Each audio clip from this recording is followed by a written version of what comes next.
Hello सभी students, ध्यान देंगे। आज मैं आपको सिखा रहा हूँ प्रोनाउन चार्ट बनाना। तो प्रोनाउन चार्ट जो हमारा होता है, इसके लिए हमें जितनी भी हमारी समस्या होती हैं कि भाई इस प्रोनाउन का यहाँ यूज होना चाहिए, यहाँ यूज नहीं होना चाहिए, तो वो हमारी समस्याएं दूर होती हैं।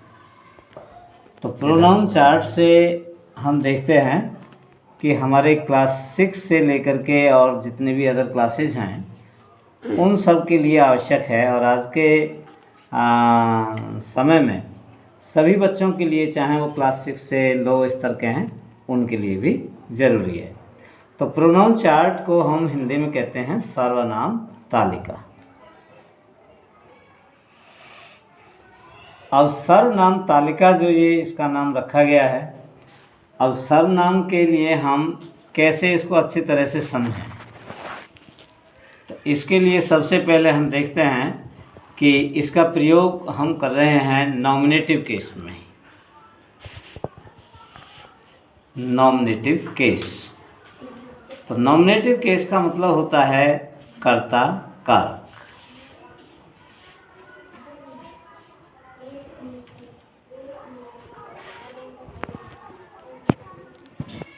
और दूसरा प्रोनाउन का यूज हम लोग करते हैं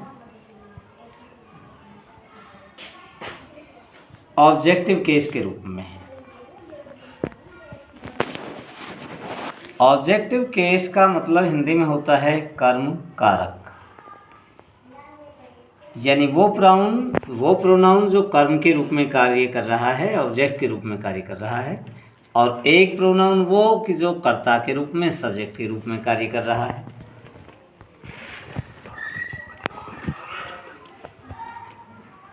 तो इसके साथ साथ फिर हम देख रहे हैं ऑब्जेक्टिव केस के बाद में आता है पॉसेसिव केस। तो इस पॉसेसिव केस में, जिसको कि हम हिंदी में संबंध कारक कहते हैं, संबंध कारक, एक होता है हमारा रिफ्लेक्सिव प्रोनाउन। रिफ्लेक्सिव प्रोनाउन को हम एम्फेटिक प्रोनाउन दूसरे नाम से भी जानते हैं, क्योंकि इसका प्रयोग हम दो जगह करते हैं।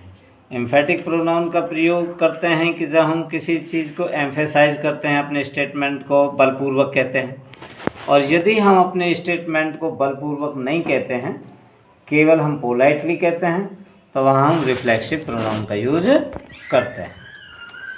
तो इसके साथ साथ अब हम आपको समझा रहे हैं कि इतने कारकों में, इतने केसेस में हम अपने प्रोनाउन को यूज कर रहे हैं। तो देखिए, जैसे हमारे पास आता है फर्स्ट पर्सन प्रोनाउन। सबसे पहले तो फर्स्ट पर्सन प्रोनाउन में आता है आई। आई मीन्स होता है मैं, और वी मीन्स होता है हम। तो आई होता है सिंगुलर सब्जेक्ट के रूप में, और वी होता है प्लूरल सब्जेक्ट के रूप में। अब यदि हम इस आई का यूज करने लगे ऑब्जेक्ट की जगह, तो हम आई को मी में चेंज करेंगे। मी मीन्स मुझे, और वी को चेंज करेंगे अस। अस मीन्स हमें। अस मीन्स हमें। इसी तरह से अब मी को या आई को हमें ज़रूरत पड़ रही है पॉसेसिव केस बनाने की। तो आई का पॉसेसिव केस क्या होगा? जो आई का पॉसेशन बताए, उसके संबंध को बताए, तो इसके लिए होगा माई, और एक होगा माइन। दोनों के यूज अलग अलग हैं। मैं अभी सेंटेंसेस से इसको क्लियर करता हूँ आपके सामने। इसी तरह से अस या वी, तो वी का हम पॉसेसिव केस बना रहे हैं, या ऐसे कहने लगे कि अस का पॉसेसिव केस बना रहे हैं, तो इसका होगा आवर, और दूसरा होता है आवर्स। इसका हिंदी अर्थ होता है हमारा, हमारी। अब इसके आगे हम चल रहे हैं रिफ्लेक्सिव प्रोनाउन के लिए। तो इसका होगा माई सेल्फ, और अवर का होगा आवर सेल्स। क्योंकि अवर हमारा प्लूरल है, तो इसके लिए हम सेल्स लगाएंगे, और ये सिंगुलर था आई, तो इसके लिए सेल्फ लगाएंगे। इसका हिंदी अर्थ होता है स्वयं, यानी कि मैं स्वयं। आई इसके साथ जोड़ देंगे और आवर सेल्फ का मतलब होता है हम स्वयं के लिए लगाया जाएगा, तो स्वयं हम। तो ये हमारा फर्स्ट पर्सन हुआ। फर्स्ट पर्सन का मतलब होता है जो वक्ता के रूप में हो। किसके रूप में हो सब्जेक्ट हमारा? वक्ता के रूप में हो। वक्ता माने स्पीकर। वक्ता मीन्स स्पीकर, बोलने वाला। अब आती है बात सेकंड पर्सन। तो सेकंड पर्सन क्या होता है? वो पर्सन जो हमारे सामने मौजूद होता है। सेकंड पर्सन होता है श्रोता।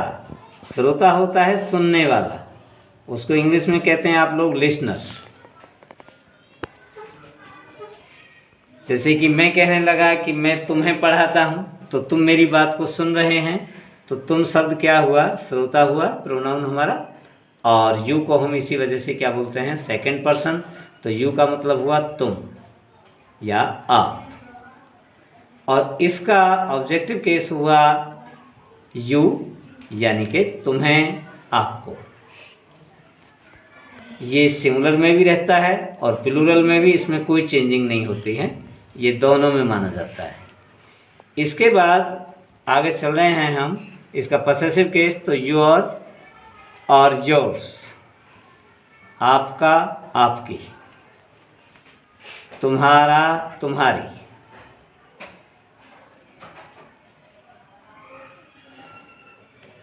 इसके बाद आगे चल रहे हैं हम रिफ्लेक्सिव प्रोनाउन की तरफ को या एम्फेटिक की तरफ को।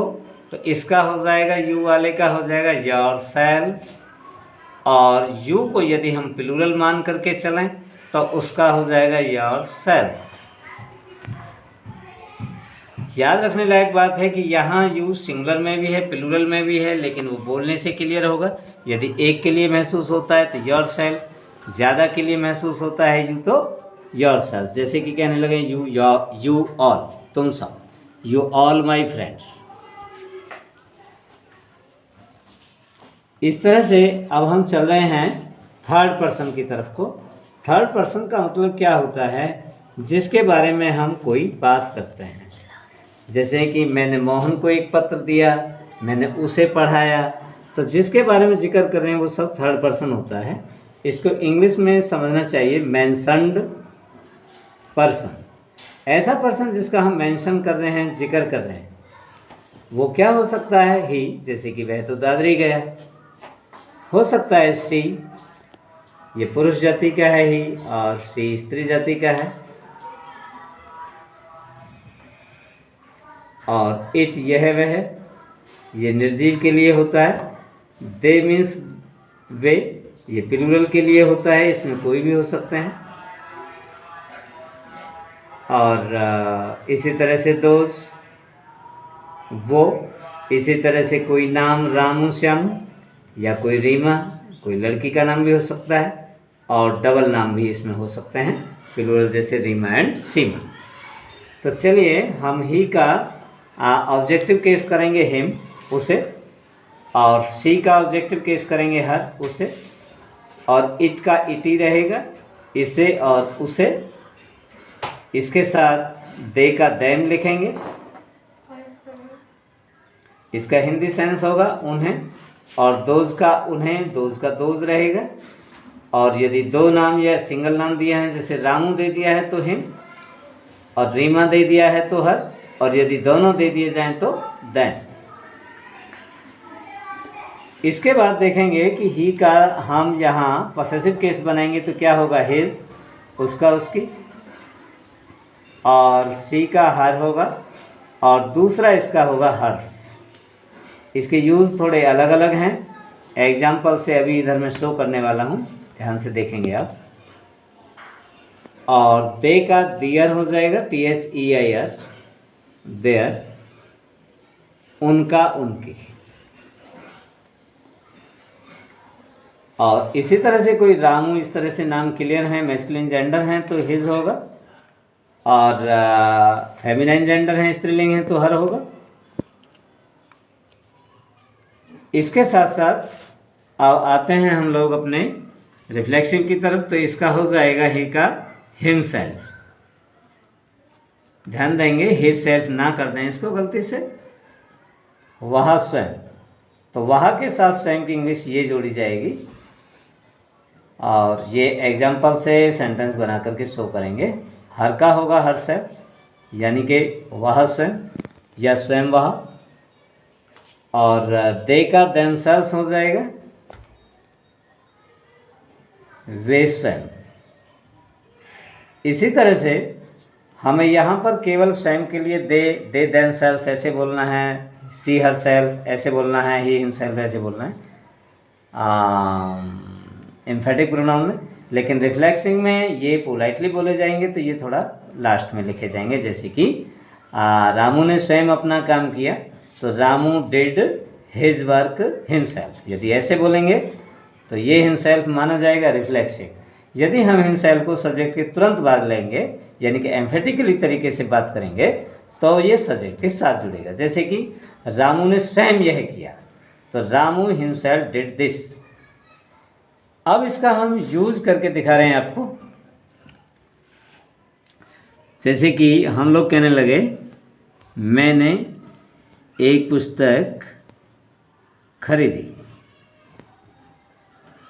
तो मैंने शब्द यहाँ पर सब्जेक्ट की जगह आया है, तो इसलिए यहाँ पर हम मी का यूज नहीं करेंगे, आई का करेंगे। तो आई बॉट आ बुक। यदि कहा कि रवि ने मुझे एक पत्र दिया, रवि ने मुझे एक पत्र दिया, तो रवि सब्जेक्ट हो गया, गेव दिया, मी मुझे, यहाँ आई नहीं लगाएंगे क्योंकि मुझे यहाँ पर हिंदी के वाक्य में ऑब्जेक्ट की जगह है, तो हमें आई का ऑब्जेक्ट लेना है मी मुझे। तो Ravi gave me a letter. Ravi स्वयं दादरी को गया, रवि स्वयं दादरी को गया, तो रवि हिमसेल्फ लिखेंगे क्योंकि रवि के साथ स्वयं एक साथ जुड़ा हुआ है और सेंटेंस को एम्फेटिकली तरीके से बोला है। तो Ravi himself went to Dadri. और यदि कहने लगे पोलाइटली वे में, रवि दादरी को स्वयं गया, तो रवि, अब देखिए स्वयं शब्द बाद में आ रहा है, वर्ब के पास में आया हुआ है, तो पोलाइटली वे में बोला है, तो रिफ्लेक्सिव लगाएंगे। तो Ravi went to Dadri himself. तो आप देख रहे होंगे कि यहाँ पर वर्ड हमारा हिमसेल्फ यहाँ भी है और यहाँ भी है, ये एम्फेटिकल तरीके से है और ये पोलाइटली वे में है, यहाँ रिफ्लेक्सिव प्रोनाउन है और यहाँ एम्फेटिक प्रोनाउन है। तो रवि दोनों सेंटेंस क्लियर हो गए। इसके बाद जो है, जब हम इसको गहराई में जाते हैं तो हम थोड़ा और परिवर्तन कर देते हैं। तो यहाँ हम देख रहे थे कि आई मीन्स मैं, लेकिन हमने और वर्ड इसलिए नहीं लिए कि आप लोग होपलेस हो जाएंगे, समझ में कम आएगा। तो यदि हम देखते हैं कर्ता की जगह, तो यहाँ केवल मैं ही नहीं है आई का अर्थ, मैं, मुझे, मैंने। जैसे कि हम लोग कहने लगे मुझे दादरी को जाना है, तो हम आई लगाएंगे, I have to go to Dadri. मैंने एक सांप देखा, आई सॉ आई स्नेक, तो मैंने की अंग्रेजी आई रखेंगे। इसी तरह से यू के भी बहुत सारे अर्थ हो जाएंगे, तुम, आप, तुमने, आपने, आपको। जैसे आपको तो जाना ही पड़ेगा, तो हम यू लिखेंगे केवल, you will have to go. आपको मेरी बात समझनी पड़ेगी, you will have to understand my statement. इसी तरह से वह शब्द जो यहाँ दिया है, इसके बहुत सारे अर्थ हो जाएंगे। वह, ही मीन्स वह, उसे, उसने। जैसे कि उसने मुझे एक पुस्तक दी, तो ही लगाएंगे, he gave me a book. वह दादरी को जाता है, तब भी ही लगाएंगे, ही गोज टू दादरी। तो इस तरह से ही के भी बहुत सारे मीनिंग निकल के आ रहे हैं, उसे, उसने, उसको। इसी तरह से सी के हो जाएंगे, वह दादरी से लौटी, उसने मुझे एक पर्स दिया, तो उसने की अंग्रेजी हम क्या लगाएंगे, सी लगाएंगे। वह की इंग्लिश भी सी लगाएंगे। इसी तरह से इट, यह, वह, दे, वे, उन्हें, उनको, है नहीं, उन्हें दादरी से लौटना पड़ा, they had to return from Dadri, तो उन्हें की अंग्रेजी दे लगाएंगे, वे के लिए भी दे लगाएंगे, वे दादरी को जाते हैं, दे गो टू दादरी। तो आज आपको ये वीडियो पसंद आई हो, इसे देखना है गहराई से, उसके बाद जो समझ में आता है आपको तो इसे अच्छी तरह से पढ़ना है, बार बार पढ़ना है। समझ में नहीं आए तो उसके लिए कमेंट लिखना है कहाँ क्या चीज़ समझ में नहीं आ रही है। तो आज के लिए केवल इतना ही काफ़ी है।